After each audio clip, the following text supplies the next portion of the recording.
Kada shore live na ko sa barko, daghang mangutana ug moadto ba daw ko og book off. Mao na curious ko kung unsa gyud na sa book off. Tara, ubanay ko ninyo. Kung atong tanawon kung unsa gyud na sulod sa book off. Karon nangutana ko og pila ka minutes lakawon ang book off. Ningon sila 15 minutes. Pero guys, kay bawa ba mo nga dili 15 minutes. 25 minutes to 30 minutes ang akong gilakaw. Hibawaan pa lang, may pagwala na lang ko mo adto. Tungod kay grabe ka init gyud diri sa Japan, guys. Kana bitong init nga murag naa ka sa makina sa sakyanan. Relate kayo ang mga OFW nga naa sa Japan, di ba? Pero okay ra, at least maka-experience ta og lakaw nga walay kwartahay. Og finally, after 30 minutes, naabot na gid ta sa book off. Mingaw ang gawas, guys, pero pag suod nako 40 day daghan na og tao. Ug mao day daghan og tao tungod kay mga barato ra kaayo ang mga tinda diri. Naasa diri ang akong mga kauban sa barko, namalit sila, pero ako igo ra ko ni tan-aw. Kanang mga kauban nako nga mauli ay na ari na sila mamalit para sa ilang mga pasalubong. Tungod kay naata ng klase nga duaan diri, guys, ug uban pang mga gamit nga pwede nimong ipasulubong sa imong pamilya. Pero ang akong pag-ari diri, guys, dala na lang pod nila aglaag para pod makakonek ko sa free wifi. Kay sa barko, guys, na wifi pero dili ka pwede mag-messenger og Facebook. Pero kung ganahan ka mo gamit og Facebook ug Messenger, kinahanglan ka mo palit og internet. Pero kada dunggo sa barko mo gawas ko kay para makakonek sa free wifi.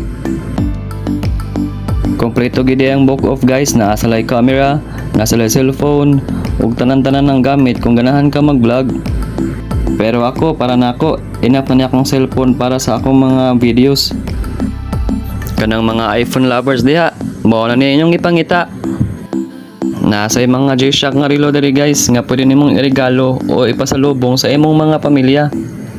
Pero akong pamilya sa Pinas, dili sila hilig og relo. Ug katong mga tao nga nag-collection og mga ingon ini, diri makita tanang mga barato. Daghang klase-klase nga anime character nga imo makita diri. Pero guys, dili ko fan ani. Wala man gani ko kaila sa uban diri nga display. Daghan guys lagi pang display, guys, pero usa ni siya sa akong nauyonan 550 yen. Kung sa Pilipinas pa, nara ni siya sa 250 pesos. Ug daghan pa gyud sila ang mga klase-klaseng ipang display.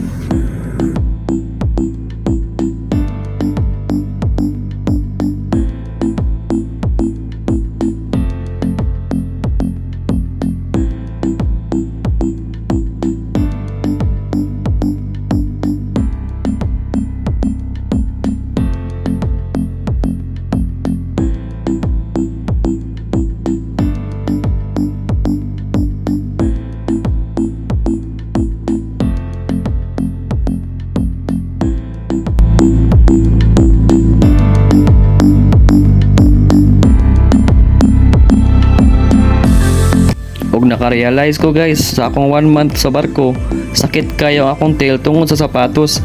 Pero nakakita ako ani, guys, ningon sila nga usapod daw ni makatabang sa imong tail para makomportable ka sa imong trabaho. Pero murag unya na siguro na ako paliton ug na nakoy budget para ani.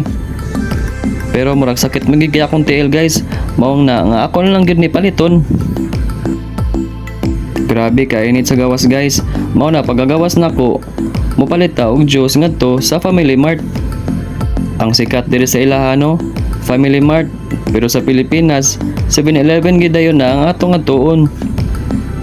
Mura ra gud gihapon 7-Eleven gyapon ang ilang display.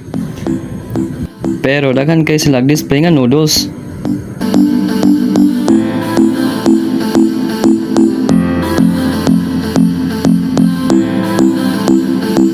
Karon pagawas nato sa Family Mart, another 30 minutes na pod ang atong lakawon padung sa barko.